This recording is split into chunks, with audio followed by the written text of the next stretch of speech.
ఒక కుక్క మురిగినందుకు ఊరంతా కలవరపడింది. కానీ ఆ మురుగుతోనే ఎవరి అసలు స్వభావం బయటపడిందో తెలుసా? పల్లెటూరులో పక్క పక్కనే రెండు ఇళ్ళు. ఒక దాంట్లో మంచయ్య, మరో దాంట్లో చెడ్డయ్య. మంచయ్య పేదవాడే, కానీ ఆత్మగౌరవం కలవాడు. దేవుడు ఇచ్చినంతలోనే సంతోషంగా ఉండాలి, ఎప్పుడు నలుగురికి ఉపకారం చేయాలి అని నమ్ముతుంటాడు. చెడ్డయ్య ధనవంతుడు, కానీ మనసు పిసినారి. నాకంటే ఎవరూ గొప్పగా ఉండకూడదు, నేను ఒక్కడినే గొప్పవాడిని కావాలి అనే అహంకారం వాడిని వెంటాడుతూనే ఉంటుంది. ఒకరోజు చెడ్డయ్య ఇంటి ముందు ఒక వీధి కుక్క భయంకరంగా మురుగుతోంది. చెడ్డయ్యకు కోపం వచ్చింది. ఘోరంగా మురిగి నా నిద్ర పాడు చేసింది, చీ పో అంటూ పెద్ద రాయి ఎత్తి కుక్కపైకి విసిరాడు. కుక్క అరుస్తూ పారిపోయి మంచయ్య ఇంటి ముందు ఆగింది. అక్కడ అదే రీతిగా మురుగుతోంది. మంచయ్య ఇంటి పెరట్లో వృద్ధ తల్లి, భార్య కంగారు పడుతూ బయటకు వచ్చారు. మంచయ్య కుక్కను చూసి, అయ్యో, ఈ దగ్గరికి వచ్చి ఇలా మురుగుతోందేంటి, ఆకలితో ఉన్నట్టుంది అన్నాడు. వెంటనే ఒక అరటి ఆకులో అన్నం వేసి దాని ముందు పెట్టాడు. ఆ కుక్క అన్నం తిని ఆనందంగా తోకాడిస్తూ మంచయ్య వైపు చూసింది. అది ఏదో కృతజ్ఞతగా చూసినట్టే అనిపించింది. తరువాత చెటుక్కున ఇంట్లోకి దూరి పెరట్లో ఒక మూల గట్టిగా గోకసాగింది. నాయనా, ఆగు ఆగు అని తల్లి కేక వేసింది. అది కాలభైరవుడు పంపిన సంకేతమేమో, దేవుడు ఏదో చెప్పిస్తున్నాడు, అక్కడ తవ్వి చూడు. మంచయ్య భార్య ఉత్సాహంగా గుణపం తెచ్చి ఇవ్వగా మంచయ్య ఆ ప్రదేశం తవ్వసాగాడు. కాసేపటికే ఒక పాత కొయ్య పెట్టె బయటపడింది. అందులో మెరుస్తున్న బంగారు నాణాలు, రాగి రేకుపై చెక్కిన సందేశం. ఆ రాగి రేకుపై, నా మనవల్ల సుఖ సంతోషాల కోసం కొంత బంగారం దాచాను అని మంచయ్య తాత రాసి ఉంచాడు. అలా మంచయ్య జీవితం ఒక్కసారిగా మారిపోయింది.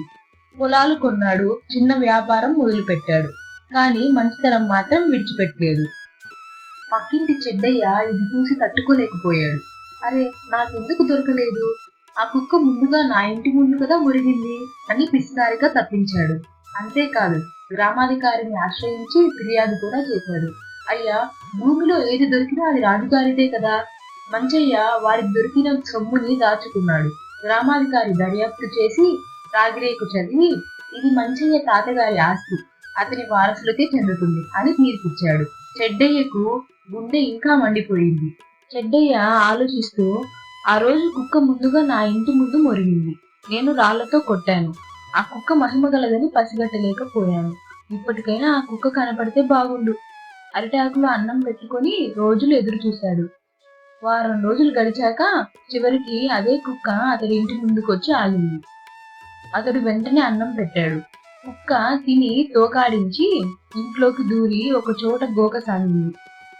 ఒక్కసారిగా చెడ్డయ్యకు మంచయ్యకు జరిగిన సంఘటన గుర్తొచ్చింది. దానితో గుర్రం తెచ్చి అక్కడ తవ్వాడు. అక్కడ ఒక పెద్ద కొయ్య పెట్టే బయటపడింది. అందులో ముత్యాలు, వజ్రాలు, బంగారు ఆభరణాలు, ఒక వజ్రాల హారం కూడా ఉన్నాయి. చెడ్డయ్య ఆనందానికి హద్దులే లేకుండా పోయింది. దురాశతో ఒక నకిలీ రాగిరేకు తయారు చేసి నా తాత ఆస్తి అని ప్రకటించాడు.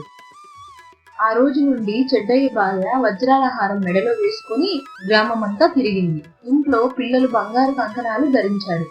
మేమే ఈ ఊరి ధనవంతులం అని అహంకారం చూపించారు వాళ్ళందరూ.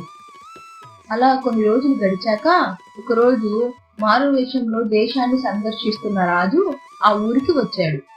దేవాలయంలో చెడ్డయ్య భార్య మెడలో వజ్రాల హారం చూసి అతడు ఒక్కసారిగా దిగ్భ్రాంతి లోనయ్యాడు. ఇది మా వంశపు ఆభరణం, దొంగలించబడినది అంటూ రాజు దిగ్భ్రాంతిలో ఉన్నాడు.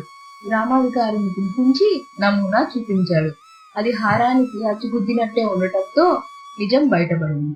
రాజు మండిపడి, నీ తాత దొంగ, నువ్వు అతని వారసుడివి, న్యాయ ప్రకారం నిన్ను శిక్షించక తప్పదు అని చెడ్డయ్యకు కారాగారానికి పంపించాడు. మంచయ్య తనకు దొరికింది ఆనందంగా అనుభవించి నలుగురితో పంచుకున్నాడు. చెడ్డయ్య దురాశ, అహంకారం వల్ల పాలనాధికారి చేత శిక్షించబడ్డాడు. ఈ కథ యొక్క నీతి, అహంకారంతో ఉన్నవాడు ఎంత ధనవంతుడైనా చివరికి ఓడిపోతాడు, కానీ మంచి మనసున్నవాడు ఎప్పుడూ గెలుస్తాడు. ఈ కథ మీకు నచ్చినట్లయితే లైక్ చేయండి, షేర్ చేయండి మరియు సబ్స్క్రైబ్ చేసుకోండి. మీ జీవనమేఘం స్టోరీస్.